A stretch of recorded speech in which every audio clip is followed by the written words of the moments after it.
देव शिवा पर मोई है सुकर्मंते कबहू न डरू, न डरू और ईसो जाय लड़ू, निश्चय कर अपनी जीत करूं। यहां तस्वीर में विधायक संजीव कुमार और पीछे उसके तस्वीर में पूर्व मंत्री आरएन सिंह भी है जो फोटो में टंग चुका है। उसके साथ ही इसकी मां है, इसके दादा है, इसके दादी है, तमाम लोग उस चीज के गवाह हैं जो इसकी कुकृत्यों का एक बहुत बड़ा सा उद्भेदन हुआ आज तक। लगभग 4 साल के संघर्ष के बाद तस्वीर में जिन लोगों को आप देख रहे हैं उसमें विधायक संजीव है, उसके चमचे हैं और यहां मेरे रिश्तेदार हैं। मेरे वही रिश्तेदार हैं जो शुरुआती दौर में ही जब आरएन सिंह ने साफ तौर पर कहा था कि अब आपके ऊपर एससी एसटी का मुकदमा होगा या फिर आपके रिश्तेदार पर जानलेवा हमला होगा, उनको एससी एसटी में फंसाया जाएगा। और आज 4 साल तक मैं कायम हूं और इस महासंग्राम का निष्कर्ष यह निकल करके आया है कि 11 जुलाई को विधायक संजीव अपने बुजुर्गों के साथ तमाम जितने भी इसके दम खम थे उन सब के साथ जाकर तलवे चाटता है और फिर आकर के यहां एक ऐसा माहौल क्रिएट करने की कोशिश करता है कि हमको संतोष राय से कोई दिक्कत नहीं है। अरे दिक्कत तो बहुत है, दिक्कत तो तुमको भूमिहार समाज से है, दिक्कत तो तुमको उस समाज से है जिसने तुमको सिरताज दिया।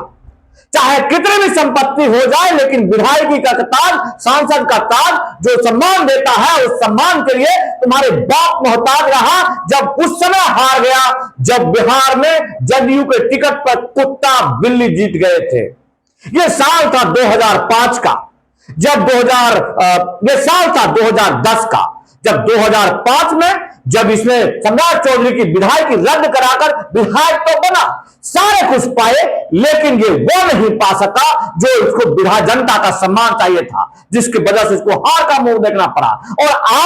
आज जिस परिस्थिति और स्थिति में इसने पूरे समाज को डाला है, पूरे 5 से 10 विधानसभा को सिर्फ और सिर्फ प्रशासन का उस ड्रामा का जो आज तक अंधेरे में हुआ करता था उसने उद्भेदन करवाया है, जिसका दंश आपको बिहार विधानसभा चुनाव में खगड़िया के 4 विधानसभा में देखने को मिलेगा और बेगूसराय के 7 विधानसभा में देखने को मिलेगा। इसके जितने दम खम थे, जितने गुंडे थे, तमाम गुंडों का उपयोग उसने कर लिया और आज ये रंगा हुआ सियार आपके सामने है। आपके सामने वो चेहरा लेकर है जिस चेहरे को देखकर आप कहते हैं ये पहाड़ है और आप झुक जाते हैं। आप ये कह देते हैं अरे वो तो सिपाही है, वो क्या लड़ेगा, अरे वो तो छोटा घर का आदमी है, वो तो भूमिहार तो है लेकिन भूमिहार की योग्यता समान लोग नहीं रखते हैं। ये कहता है भूमिहार का मतलब सिर्फ जमींदार ही होता है, इसके जमींदार यहां तक कहते हैं बोला मैं बाभन हूं, बाकी जो भूमिहार होते हैं ना वो बभनी है।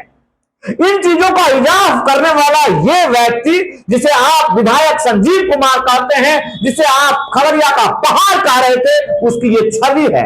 सोचना आपको है कि आप कहां तक झुक जाते हैं, सोचना आपको है कि आप क्या लेने करके झुक जाते हैं, सोचना आपको है कि आप भारत के भाग विधाता हैं, आप वोट से तकदीर लिखते हैं और आप झुक जाते हैं। उस पत्रकार को, जिस पत्रकार से इसका कोई लेना देना नहीं था, जिसको ये 4 अठन्नी चौवानी रविकांत चौरसिया को नहीं दिया, उसको घर पर बुलाकर पीट दिया। हमसे दुश्मनी सिर्फ इसलिए किया क्योंकि मैंने रविकांत चौरसिया का समर्थन किया, इसलिए हमें यह कहा गया भूमिहार का समर्थन कीजिए और एससी एसटी का मुकदमा यह अपने बीवी का यार के द्वारा करवाता है। कहां से यह भूमिहार दे रहा, ये अपने बाप के नाजायज औलाद के द्वारा हम पर एससी एसटी का मुकदमा करवाता है, ये कहां भूमिहार रहा। आज इस भूमिहार के चेहरे आपके सामने है, पीला गमछा भी आपके पास है और ये सिर्फ और सिर्फ इसलिए किया है क्योंकि यहां जो व्यक्ति है, जो हमारे रिश्तेदार हैं, वो पर्वता क्षेत्र में कद्दावर युवा यूथ आइकॉन है और बुनिया ब्राह्मण एकता मंच के खगड़िया के जिला अध्यक्ष रहे हैं, आशुतोष कुमार के कद्दावर सिपाही है। आशुतोष कुमार को, जिसको इसने पहले तो हमारे चक्कर में बिठाया और उसको बदनाम करवा करके उसके बाद राजद से मिलकर के जितना बड़ा घात किया है वो हिसाब इसको चुनाव में देना होगा। तमाम चीजों को सोचना है, समझना है, खास करके वो लोग जो सिर्फ चंदा लेने की वजह से चंदे के दम पर नए लड़के फिर पीला गमछा लेने के लिए जिस तरह से इसका समर्थन में आते हैं, इसे भूमिहार का रहनुमा कहते हैं, उसकी ये हरकत को समझिए, महसूस कीजिए आज कहां है ये हैसियत क्या है इसकी और किस तरह से झुका पड़ा है। समझना है, कमेंट बॉक्स में लिखना है और ये बताना है कि आज 4 साल के बाद झुका कि नहीं झुका ये प्रवक्ता का रावण, झुका कि नहीं झुका ये और एक विकृत आदमी, जो आदमी की बिहार सरकार के सामने नहीं झुका है, जो आज सिर्फ जेल इसलिए नहीं जा रहा है क्योंकि इसके मां का यार नीतीश कुमार है और संपूर्ण रूप से इसके माता जी का दुरुपयोग करते रहे और जब आज वो मर गए तो इसके बाप के मरने पर इसके श्राद्ध में नहीं गए।